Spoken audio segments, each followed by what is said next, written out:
అల్లు అర్జున్ నివాసం వద్ద ఆందోళన చేసిన ఓయూ విద్యార్థులు పోలీసుల అదుపులో ఉన్నారు. రేపు నాంపల్లి కోర్టులో ఆందోళన చేసిన విద్యార్థులను హాజరుపరచనున్నారు.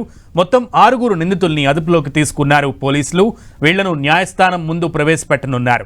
హీరో అల్లు అర్జున్ ఇంటి దగ్గర పోలీసుల భద్రత కొనసాగుతోంది. సాయంత్రం ఓయూ జేఏసీ విద్యార్థులు అల్లు అర్జున్ ఇంటి వద్ద ఆందోళనకు దిగారు. రాళ్ల దాడి చేశారు. దీంతో వెంటనే స్పందించిన పోలీసులు అల్లు అర్జున్ నివాసం వద్దకు చేరుకున్నారు. ఆందోళనకారుల్ని అరెస్ట్ చేసి పిఎస్కు తరలించారు. ఘటనకు సంబంధించిన వివరాల్ని అల్లు అరవింద్ సెక్యూరిటీ సూపర్వైజర్ నుంచి తెలుసుకున్నారు. అల్లు అర్జున్ ఇంటి పరిసరాలను పరిశీలించారు. తర్వాత భద్రతను కట్టుదిట్టం చేశారు.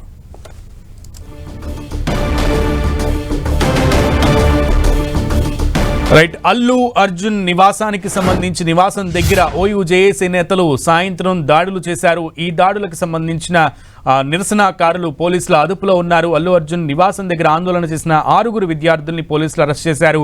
రేపు నాంపల్లి కోర్టులో జూబ్లీహిల్స్ పోలీసులు 6 విద్యార్థుల్ని కూడా హాజరుపరచనున్నారు. ముఖ్యంగా పోలీసులు అల్లు అర్జున్ నివాసం వద్ద పటిష్ట భద్రతా ఏర్పాట్లను చేశారు.